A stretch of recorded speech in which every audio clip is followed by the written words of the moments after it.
Benvenuti qui al Senato della Repubblica Italiana, in questa sala che è la sala di Nassiriya, che come vedete nei vostri fianchi da una parte e anche dall'altra ricorda la memoria di tutti i caduti nelle missioni italiane all'estero e praticamente è quella specifica appunto del quello che è successo nell'operazione Antica Babilonia. Ecco, ricordo questo perché è sempre bene ricordare anche quello che sta succedendo purtroppo a livello internazionale e a livello europeo qui vicino a noi. Oggi però andiamo a promuovere questa conferenza stampa che assieme alla CISL di Padova e Rovigo e con importanti personalità che sono qui al mio fianco e anche chi ci sta ascoltando, che a breve presenterò, proprio per ricordare la figura storica di Giacomo Matteotti. Quest'anno, come molti di voi sanno, ricorrono i 100 anni dalla morte di Matteotti. Ecco,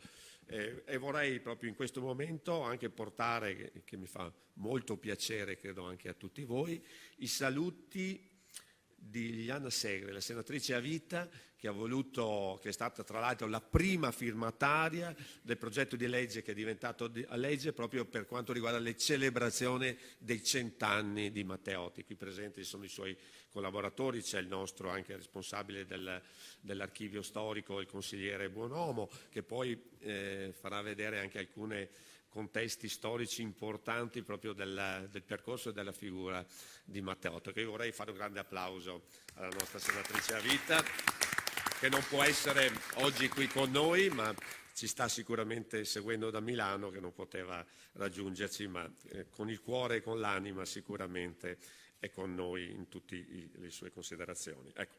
Ripercorrere la storia di Giacomo Matteotti vuol dire ripercorrere la nostra storia, la storia di tutti noi. Ecco, allora proprio per questo motivo vorrei proprio partire con i saluti di tutte le persone che intervengono oggi, da Andrea Cuccello, segretario nazionale della CISL, Maria Ludovica Mutterle, direttrice della Casa Museo di Giacomo Matteotti. Dov'è? Eccola lì. Giacomo Matteotti. Gianfranco Refosco, segretario generale della CISL Veneto. Eccolo. Samuel Scavazzin, al mio fianco, e non per ultimo il sindaco di Fratta Polesine, che è qui con noi, che ringrazio, Giuseppe Tasso, dove è nato ed è stato sepolto Matteotti a Fratta, quindi c'è una presenza importante rispetto a questo. E tra l'altro esiste proprio una casa museo proprio a Fratta dedicata appunto all'importante esponente dell'antifascismo posesano, che poi nel contesto della conferenza stampa vedremo e sentiremo tutti gli aspetti. Tra l'altro è stata inaugurata una mostra appunto curata dalla Fondazione Cariparo a Palazzo Ducale, che sarà aperta fino al 7 luglio proprio sulla vita di Matteotti. Quindi chi ci sta seguendo e che vedrà anche questa conferenza stampa e quello che stiamo dicendo, ricordatevi che sarà aperta fino al 7 luglio a Palazzo Ducale, che è un contesto molto importante da andare a visitare. Parlare di Matteotti oggi, parlare anche del riformismo sociale della CISL, credo, no? Sembra una domanda banale, ma sicuramente non lo è. Soprattutto non è banale la risposta di questo interrogativo. Matteotti storicamente ricordiamo come martire dell'antifascismo ed è stato anche e soprattutto un importante esponente del riformismo sociale. La CISL oggi, che è qui rappresentata dal segretario nazionale Cuccello, dal Veneto Refosco e dall'amico Scavazzin, racchiude un pensiero culturale molto importante, un patrimonio valoriale che fa parte del nostro DNA politico, essendo che coniuga due aspetti: quello della dottrina sociale della Chiesa, ad esempio penso ad Achille Grandi, uno dei fondatori della CISL, e oltre che colui che diede vita alle ACLI, quindi un aspetto cattolico importante. E invece il pensiero riformista sociale in Matteotti e prima ancora in Bruno Buozzi, che trovano due importanti testimoni.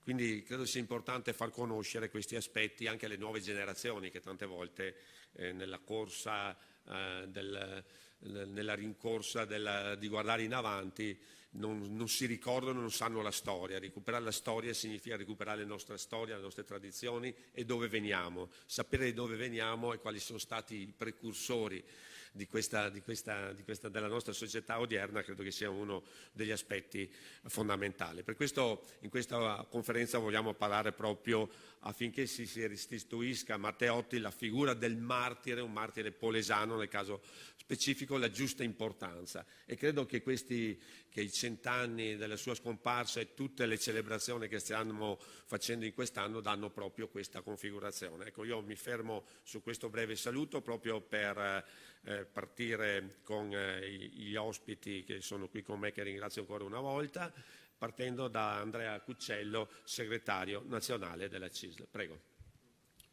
Sì, grazie per questa bellissima opportunità, grazie al Senato che ci ospita, grazie alla CISL di Padova Rovigo per questa bellissima intuizione, che ci dà la possibilità di fare in modo che questa quasi dimenticanza rispetto alla figura di Giacomo Matteotti possa essere in qualche modo ripresa. Perché dico dimenticanza? Perché Giacomo Matteotti viene individuato come l'esponente dell'antifascismo, mettendo in disparte però quello che è stato il suo pensiero, la sua azione, il suo modo di concepire la politica.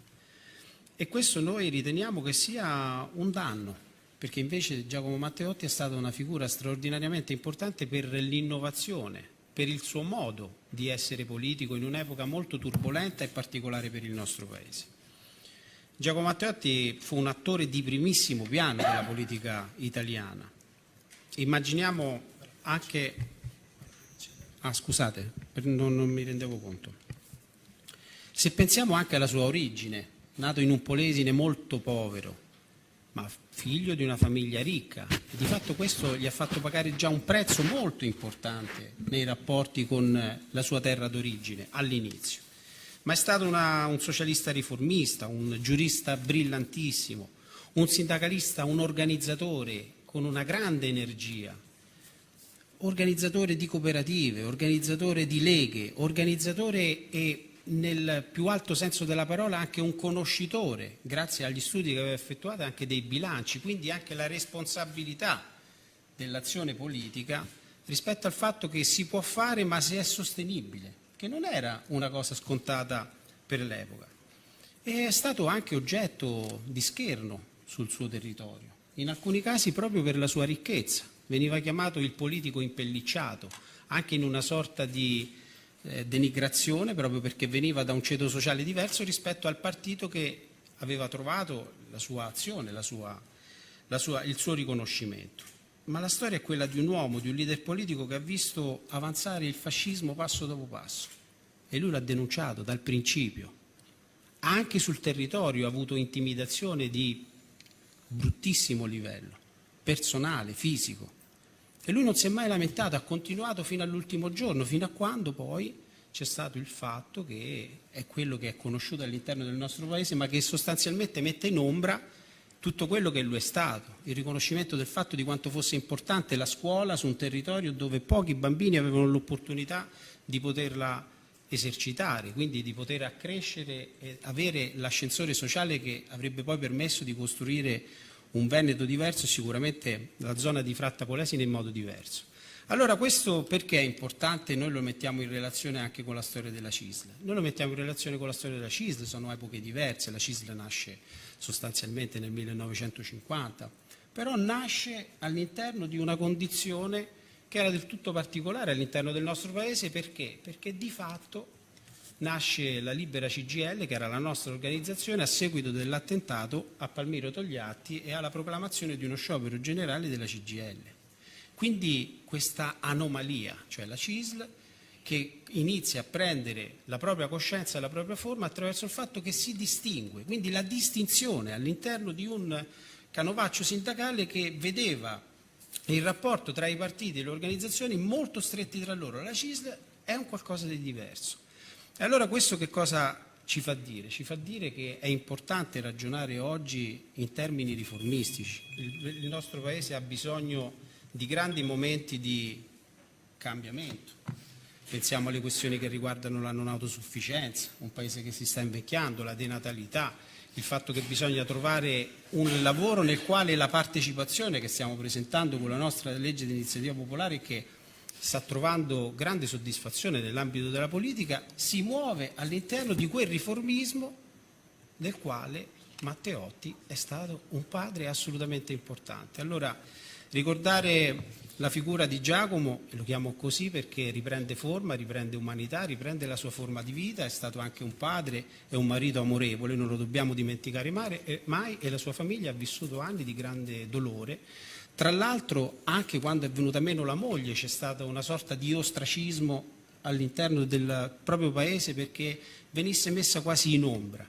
Ecco, noi dobbiamo ridare luce a questa figura storica del nostro paese, perché è una di quelle figure che va rivalutata e soprattutto va fatta conoscere ai giovani, perché prima di tutto lui è stato un giovane che con passione ha portato proprio su se stesso il peso della responsabilità, e questo oggi è questo piccolo contributo che cerchiamo di dare, ma cercheremo di farlo poi tra qualche giorno nella sua terra d'origine con maggiore passione, maggiore trasporto, ma ci teniamo oggi a dare il via a questo momento di commemorazione per i suoi 100 anni. Grazie ad Andrea Cuccello, grazie della sua esposizione. Tra l'altro far conoscere ai giovani Matteotti quello che è stato il suo percorso credo che sia uno degli aspetti fondamentali, e quindi darei proprio su questo contesto la parola a Maria Lodovica Mutterle, che è appunto la direttrice della Casa Museo di Giacomo Matteotti. Grazie, Prego. grazie dell'invito, grazie alla CISL che mi ha permesso di essere qui. Casa Museo è una casa che è stata istituita per legge nazionale nel 2004. Nel 2017 è diventata monumento nazionale. Quindi abbiamo questi due titoli. Perché questo? Perché Giacomo Matteotti è un padre della Repubblica. In questa casa lui ha vissuto gran parte della sua vita. Infatti, se, come è già stato detto in precedenza, si ricorda prevalentemente per la morte e l'assassinio, quindi per gli ultimi anni della sua vita, svolti qui a Roma, nelle aule appunto della Camera, Fratta Polesine e la Casa Museo sono invece la memoria di tutto il suo lavoro politico svolto sul territorio. Perché Giacomo Matteotti è stato un politico del territorio, sul territorio e per il territorio. E lui, dopo naturalmente gli studi a Bologna, che gli avevano permesso in diritto penale di poter iniziare una carriera universitaria, ha deciso in prima persona di spendersi per il Polesine, perché l'aveva visto le condizioni in cui viveva. In una risposta che lui ha fatto a un docente dell'università che gli proponeva proprio di iniziare questo percorso, lui risponde che sente il dovere morale di essere in prima linea. Questo per me è un elemento centrale, il dovere morale di sentirsi responsabile delle condizioni che aveva davanti agli occhi, della popolazione, della gente del Polesine che aveva davanti agli occhi, e mi riferisco in modo particolare ai braccianti, cioè a quella fascia della popolazione emarginata che non aveva diritti di nessun tipo. Il primo diritto che non aveva era quello magari di poter andare a scuola, perché il lavoro nelle famiglie veniva prima di tutto. E lui ha lottato per questo, ha lottato e proprio anche nel nostro territorio ha conosciuto quello che poi ha portato direttamente sugli scranni del Parlamento.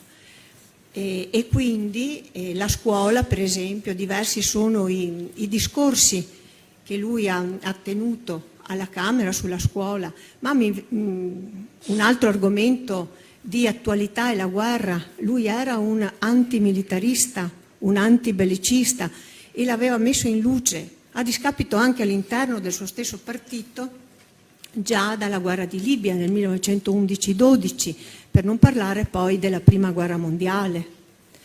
Era una persona che credeva nel valore del confronto e delle riforme. Ecco che quindi mi aggancio proprio al riformismo.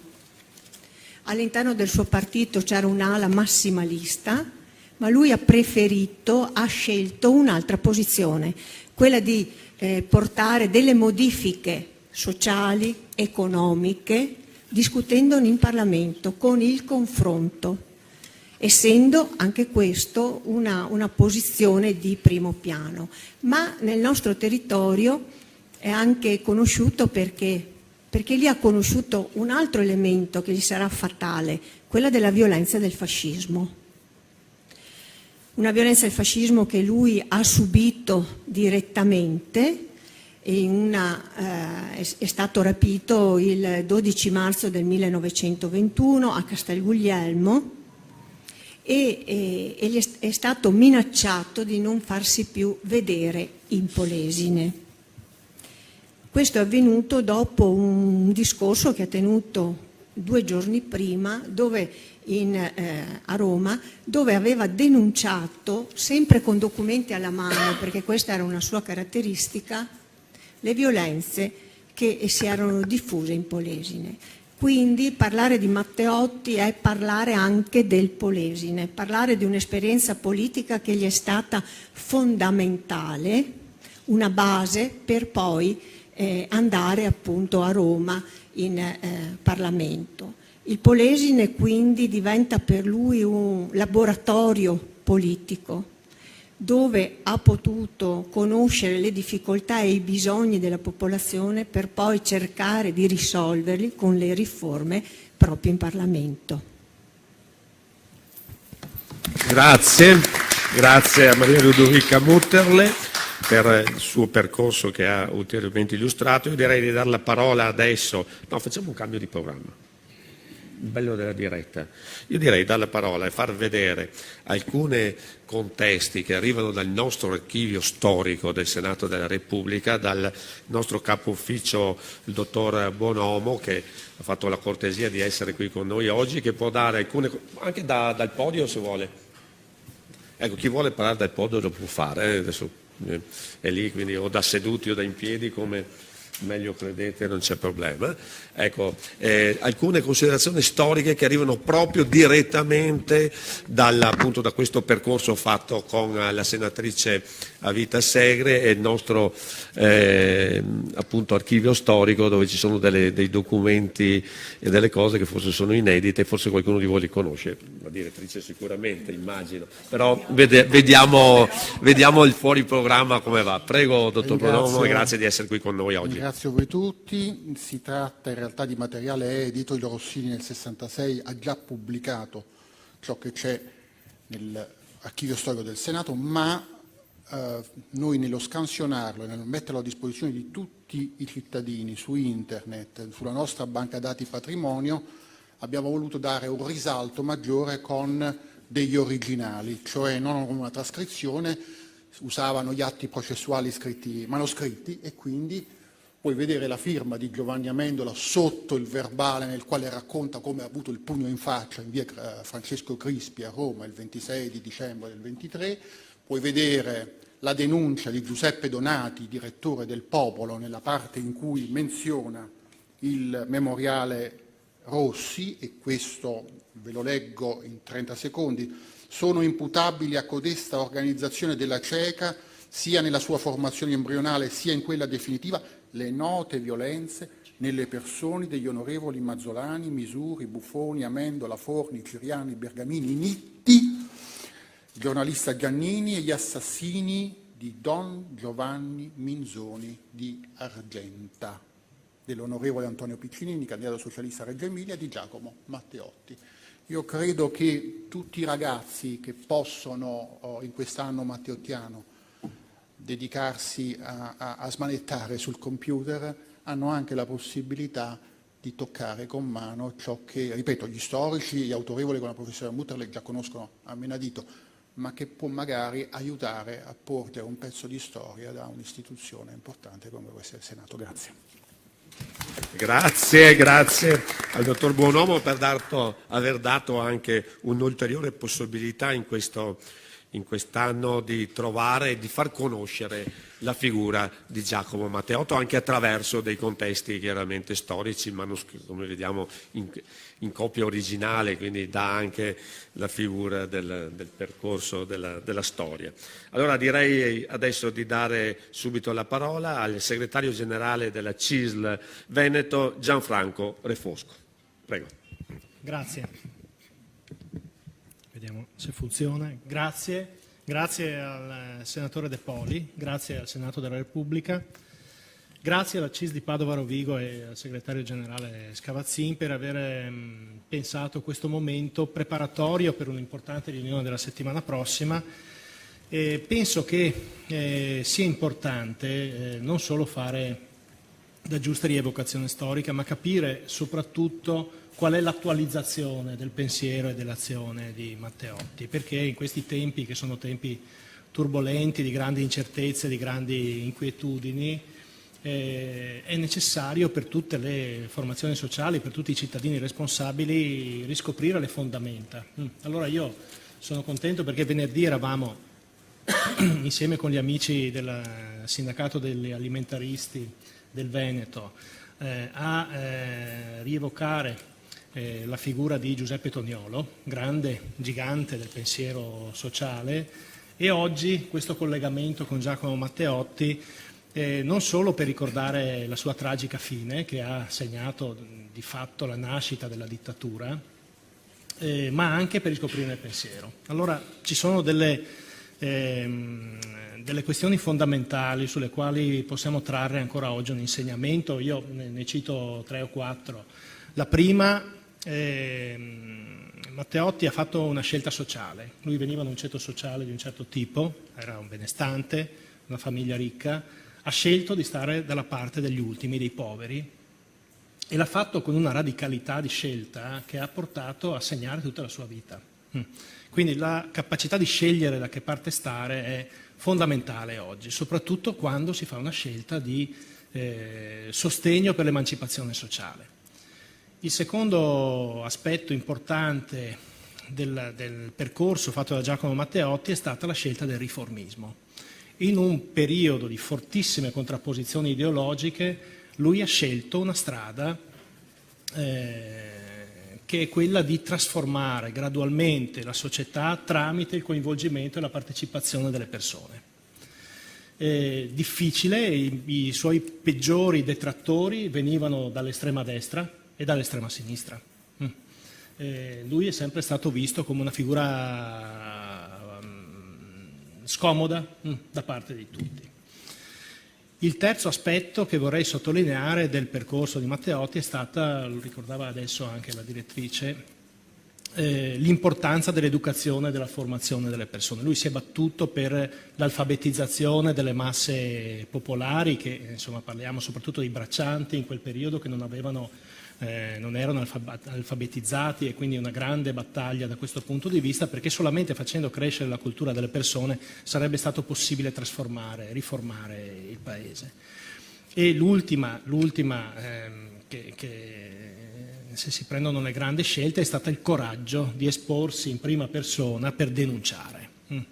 L'ha fatto con grandissima consapevolezza, dopo aver subito un pestaggio violentissimo, non si è tirato indietro, è stato di fatto esule dalla sua terra, perché lui in Polesine dopo quel pestaggio non c'è praticamente più tornato, e l'ha fatto con una grandissima determinazione, e tant'è vero che l'interpretazione della sua morte è legata anche a una serie di denunce che lui aveva documentato e voleva fare in Parlamento. Ecco, quindi il coraggio di denunciare, di prendere posizione, l'importanza della formazione e dell'educazione, la scelta riformista e la scelta di stare dalla parte dei più deboli sono assolutamente scelte molto attuali che per quello che ci riguarda come sindacato ci guidano anche nel percorso di oggi. Quindi ancora una volta grazie per questo momento di approfondimento e per mettere al centro la figura di Matteotti anche nell'individuazione dei fondamenti della nostra azione.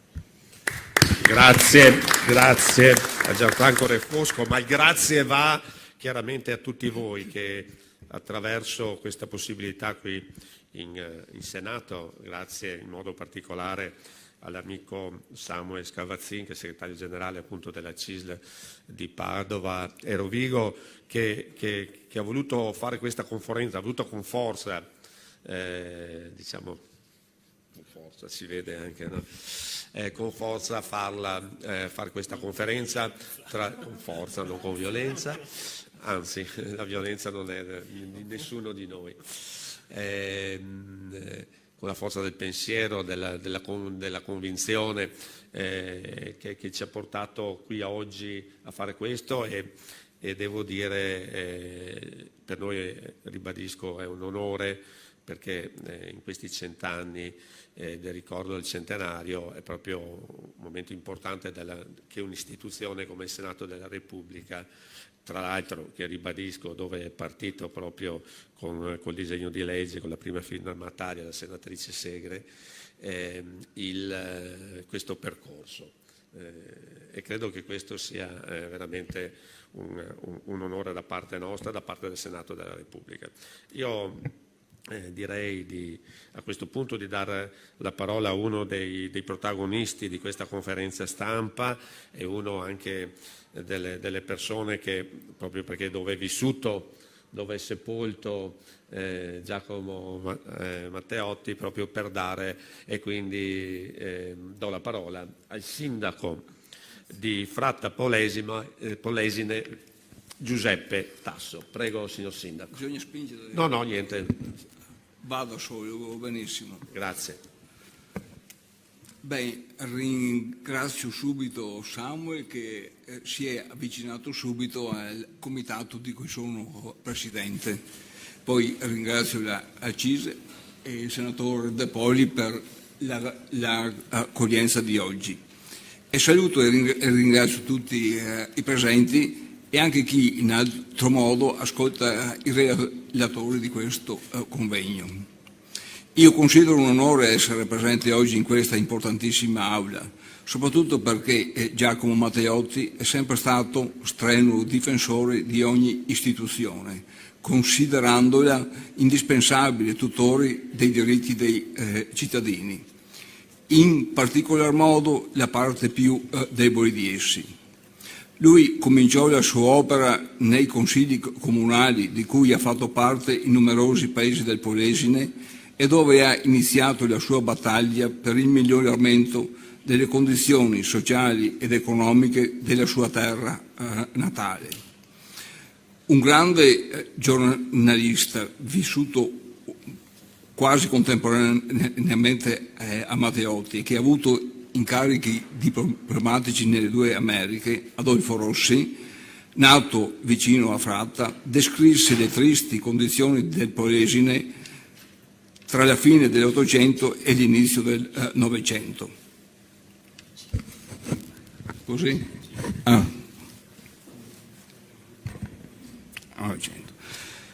Per descrivere queste condizioni bastano due soli generici dati: 4-5 figli per il ricambio generazionale e tanti resoconti di gente morta per fame e freddo nelle periodiche carestie. Matteotti, intelligente e sensibile, con una cultura politica, sociale ed economica arricchita da tanti viaggi all'estero, non ebbe dubbi sull'estrema necessità di riforme che il Paese doveva avviare se si voleva fare dell'Italia una nazione moderna, civile e priva di ogni disuguaglianza.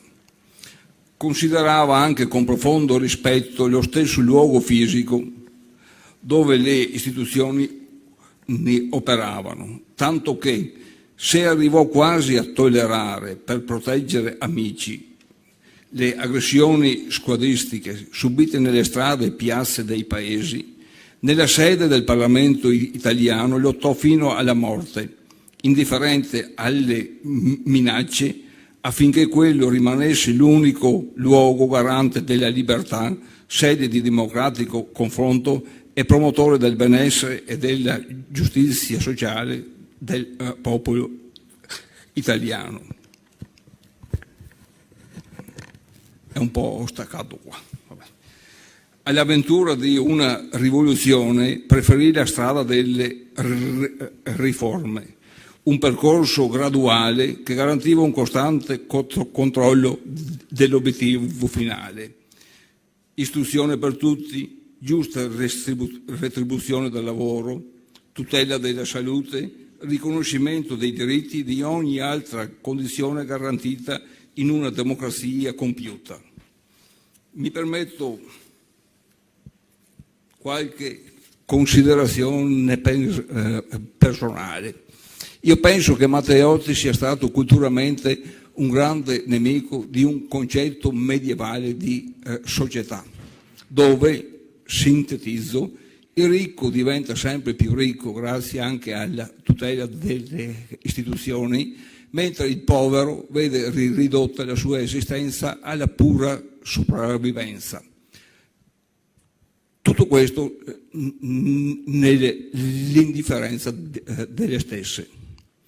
Questo è un concetto purtroppo ancora vivo perché è abile ad adattarsi all'evoluzione economica e sociale dell'umanità e qualche sostenitore lo si trova sempre.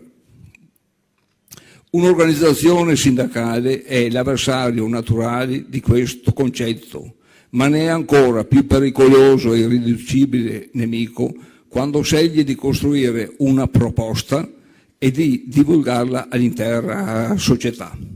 È quello che oggi la CISL mette in evidenza come suo percorso storico, conforme all'idea di crescita sociale di Matteotti.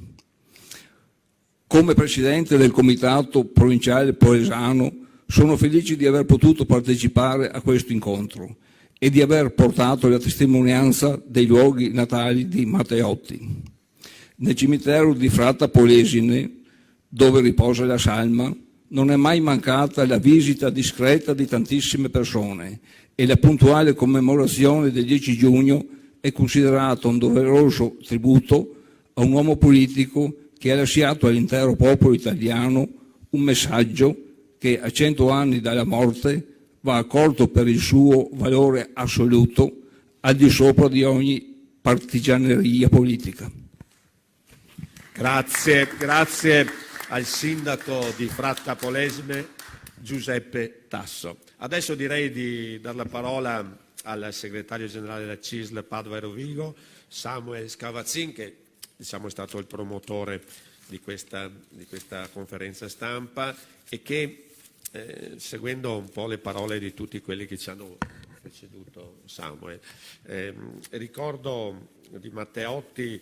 Io vorrei partire dal coraggio di esporsi per denunciare, ma anche il coraggio di portare avanti le riforme, il coraggio della partecipazione delle persone, il coraggio di aiutare chi era la parte più debole della nostra popolazione, la parte per caso più povera della nostra popolazione. E credo che questo sia un quadro importante di una persona, di un politico che ancora oggi è nel DNA, cito questo per non citare tutta una serie di altri, è nel DNA, dovrebbe essere nel DNA di ognuno di noi.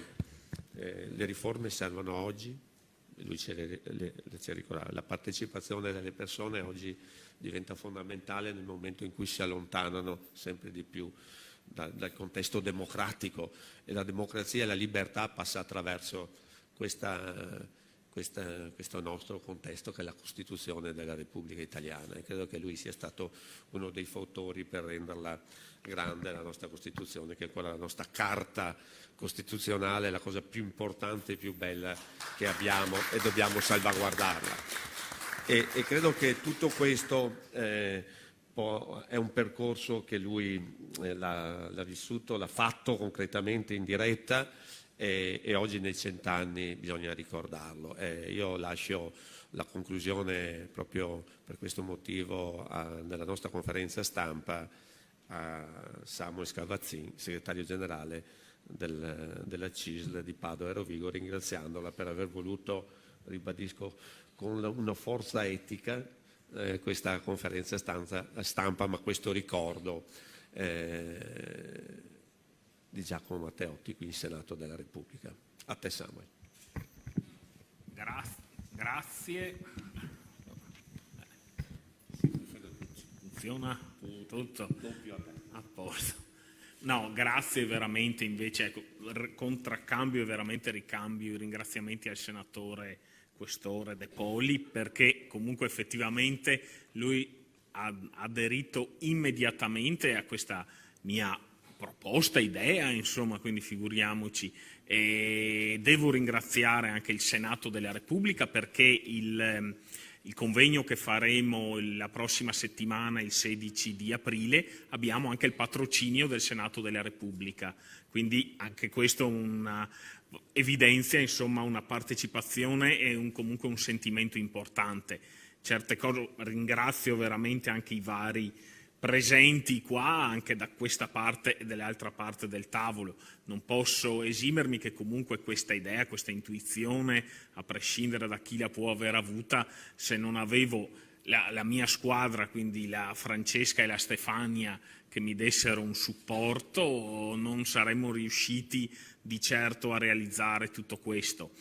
Si è già detto tanto, quindi in realtà prendo così spunto da quello che si è detto, perché poi ovviamente i lavori più importanti saranno nel convegno che terremo proprio a Fratta Polesine, quindi si parte che era doverosa questa cosa. Noi siamo la CISL Padova Rovigo, quindi ovviamente siamo del territorio. La CISL nasce comunque da un'intuizione, prima come Libera CGIL e poi come CISL appunto nel 1950, di questa felice intuizione di un pensiero sociale riformista e anche un pensiero di un umanesimo dato appunto da Toniolo, che poi è partito con Don Luigi Sturzo e quant'altro, poi Achille Grandi, e quindi assolutamente la CISL in questo caso rappresenta un unicum in cui queste due anime stanno assieme, sono state assieme in tutti i nostri più di 70 anni di storia, e quindi questo convegno vuole anche far sì di, tra virgolette, guardarci un po' anche in casa nostra, insomma, nel senso riscoprire anche le nostre origini con quei valori fondanti della Costituzione, a partire dalla Costituzione, che rinnovano, e questo sicuramente può aiutarci a migliorare anche il nostro essere e fare sindacato verso gli altri,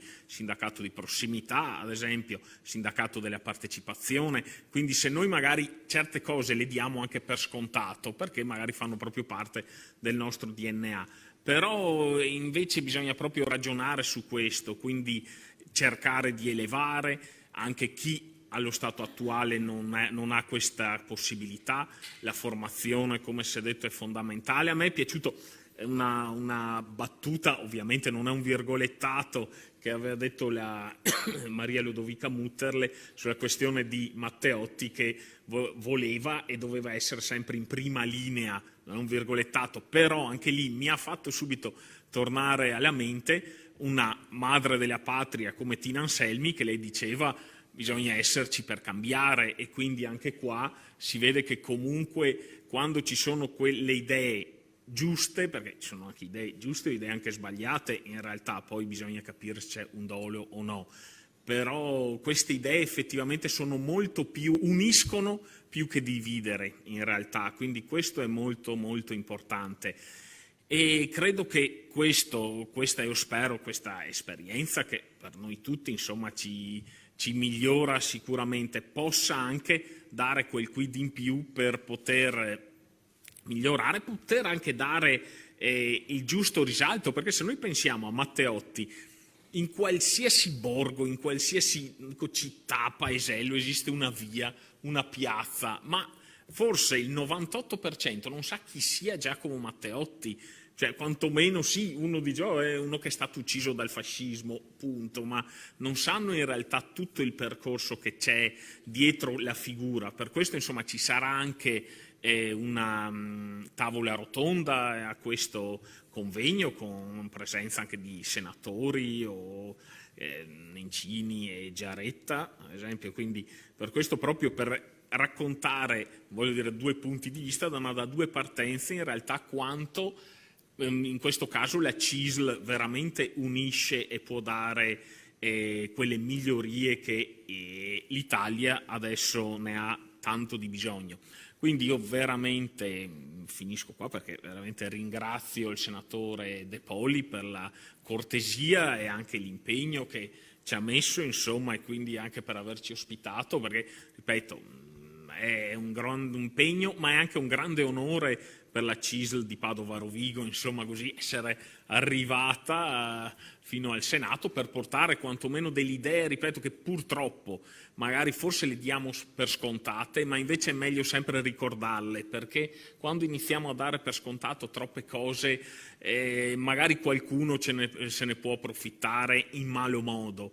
Invece noi come sindacato, noi siamo anche un sindacato che dobbiamo fare anche da sentinella verso il territorio, verso le politiche, che siano economiche, che siano sociali, che siano anche dedicate alla persona, e quindi dobbiamo assolutamente pensare e andare avanti, in questo caso non dimenticando mai il pensiero di Giacomo Matteotti. Grazie veramente di cuore. Grazie a Samuel Scavazzin. Se ci sono delle domande o qualcosa di particolare, io vorrei ringraziare tutti gli intervenuti a questa conferenza stampa, tutti voi che siete intervenuti non solo come relatori ma anche in presenza, perché è un altro aspetto fondamentale. Ricordo che tutto quello che si è detto è stato trasmesso in tutti i canali social del Senato, nei canali istituzionali chiaramente, oltre che la registrazione che poi vediamo tutto. Io ho pensato alla fine di questa conferenza di fare un pensiero a ognuno di voi proprio della vostra presenza qui. La diamo intanto, lo do per tutti, me lo tiri fuori a Samuel, dopo è uguale, quindi no, prego, possiamo alzarci che così si fa anche la foto, vedete tutti vicino. Segretario, facciamo così in mezzo, guardiamo di fronte, ecco il libro di Palazzo Madama in tutti i suoi contesti, così vi ricordate anche strutturalmente il Senato della Repubblica. E grazie per la vostra presenza.